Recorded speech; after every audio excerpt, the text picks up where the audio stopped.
Assalamualaikum warahmatullahi wabarakatuh. Selamat pagi semua. Semoga teman-teman di rumah sehat selalu ya.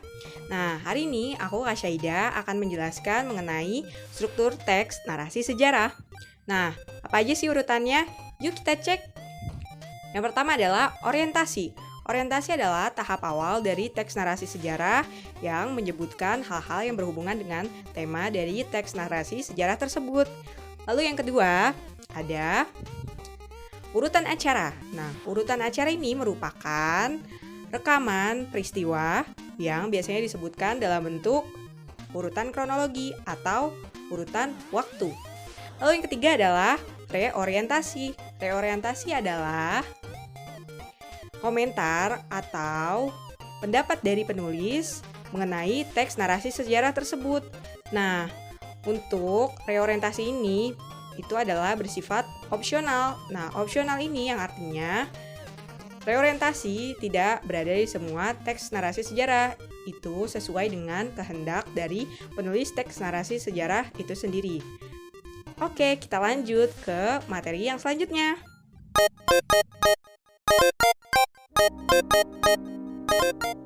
Materi selanjutnya adalah ciri-ciri dari teks narasi sejarah. Nah, apa aja sih Kak ciri-cirinya? Yang pertama adalah teks narasi sejarah bersifat kronologis. Nah, kronologis ini apa? Yang artinya teks sejarah tersebut disebutkan atau dijelaskan peristiwanya berdasarkan waktu yang terjadi. Lalu yang kedua adalah teks narasi sejarah berbentuk cerita ulang atau recount. Lalu yang ketiga adalah teks narasi sejarah menggunakan konjungsi temporal seperti kemudian, sebelumnya, lalu, dan sebagainya.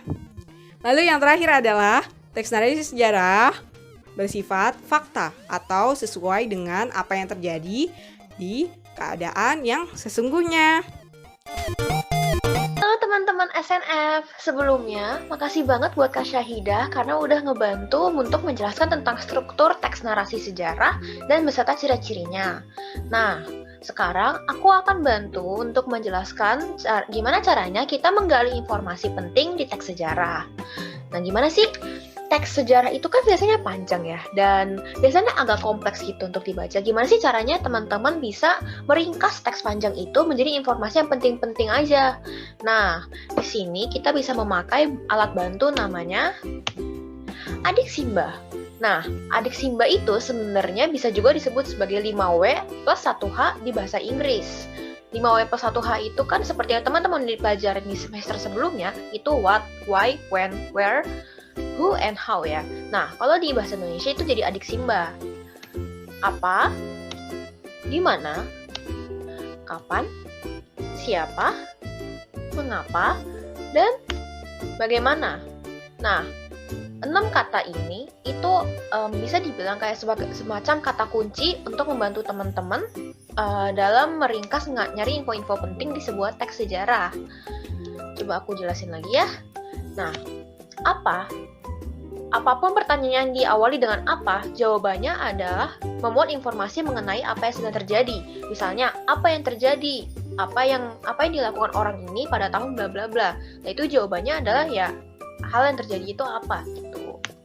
Nah, selanjutnya di mana itu memuat informasi mengenai lokasi kejadian. Jadi di mana hal itu terjadi, di mana pangeran ini dibunuh, di mana perang ini terjadi. Jadi itu ditanyain kayak lokasinya di mana, terus ada di tempat apa begitu. Nah, habis itu kapan? Kapan ini ketika di mana itu tentang waktu, di mana itu tentang tempat, kapan itu tentang waktu. Memuat informasi mengenai latar waktu sebuah peristiwa yang terjadi. Selanjutnya, siapa? Memuat informasi mengenai tokoh yang terlibat dalam suatu peristiwa. Siapa saja yang terlibat? Misalnya, siapa Presiden RI nomor 1? Jawabannya Soekarno, tentu saja. Gitu. Selanjutnya, mengapa? Mengapa itu memuat informasi mengenai alasan atau latar belakang terjadinya suatu peristiwa. Nah, ini biasanya berhubungan dengan apa? Apa itu pasti berhubungan dengan mengapa juga. Jadi, misalnya apa yang terjadi? Ada sebuah kebakaran di pabrik. mengapa kebakaran di pabrik itu terjadi karena bla bla bla bla. Itu di mana mengapa itu berpengaruh. Terus terakhir adalah bagaimana memuat informasi mengenai cara suatu peristiwa bisa terjadi. Ketika kita sudah tahu mengapa atau kita sudah tahu alasannya, kita bisa tahu bagaimana hal tersebut bisa terjadi. Misalnya, bagaimana sebuah pabrik itu terbakar. Nah, itu informasi penting yang bisa kalian dapatkan adalah bagaimana pabrik itu bisa terbakar, misalnya gordennya terbakar, terus kena bubuk mesio atau bagaimana.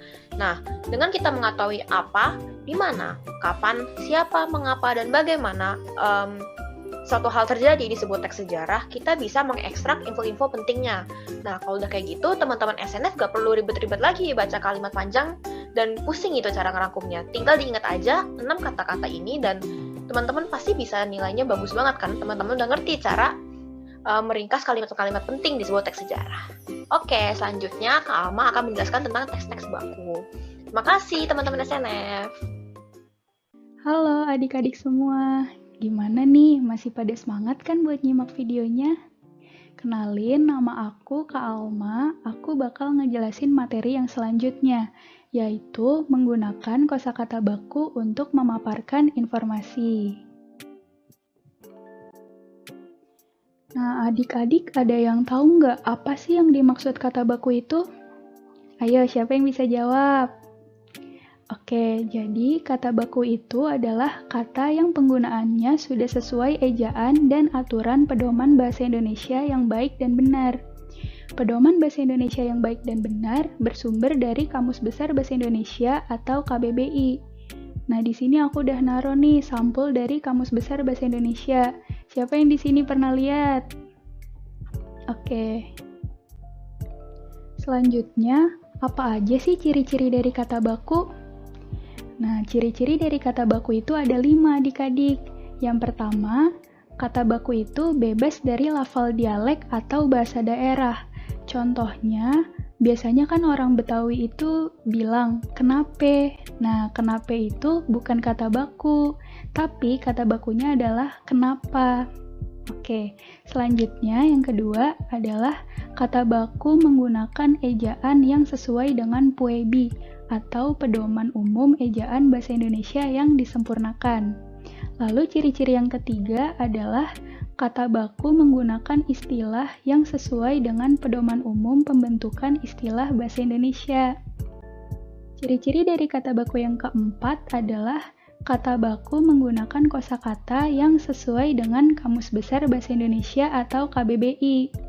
Dan ciri-ciri terakhir dari kata baku adalah kata baku menggunakan tata bahasa yang sesuai dengan buku tata bahasa baku Bahasa Indonesia. Ayo, di sini siapa yang udah mulai ngantuk nontonin videonya? Ayo bangun-bangun. Aku punya games nih buat kalian semua. Judul gamesnya adalah mana kata bakunya ya? Jadi di sini kalian harus nebak mana kata yang baku di antara pasangan-pasangan dari ketiga kata yang ada di layar. Oke, langsung kita mulai aja ya teman-teman. Soal yang pertama adalah analisa atau analisis. Mana nih yang kira-kira kata baku? Ayo, dijawab ya adik-adik. Oke, udah jawab semua ya. Langsung kita lihat aja apa jawabannya. Wah, ternyata kata bakunya adalah analisis. Jadi, kalau analisa itu bukan kata baku ya adik-adik. Oke, lanjut ke soal yang kedua, napas atau nafas. Ayo, mana nih kata bakunya? Ayo, yang mana nih? Oke, udah jawab semua ya. Langsung kita lihat ya, mana jawabannya. Wah, ternyata kata bakunya itu adalah napas. Jadi, kalau nafas itu bukan kata baku ya adik-adik. Oke, soal yang terakhir nih. Aktivitas pakai F atau aktivitas pakai V nih adik-adik. Kata bakunya. Ayo. Apa nih jawabannya kira-kira kata bakunya? Oke, udah jawab semua ya adik-adik. Langsung kita lihat aja apa jawabannya. Ternyata kata bakunya itu adalah aktivitas pakai V. Kalau pakai F itu berarti bukan kata baku ya adik-adik. Siapa nih yang udah benar semua jawabnya? Keren. Jadi, untuk contoh-contoh kata baku yang lainnya bisa kalian lihat ya di modul. Wah, ternyata materi kita untuk teks narasi sejarah udah selesai nih adik-adik. Terima kasih ya buat yang udah nonton dan menyimak videonya sampai habis. Semoga materi kali ini bisa bermanfaat buat kalian semua. Oh iya, kalau misalkan kalian ada yang masih kurang mengerti atau masih ada materi yang kurang jelas, boleh banget nih ditanyain ke kakak-kakak votingnya di kelas. Oke, dadah, sampai ketemu lagi adik-adik.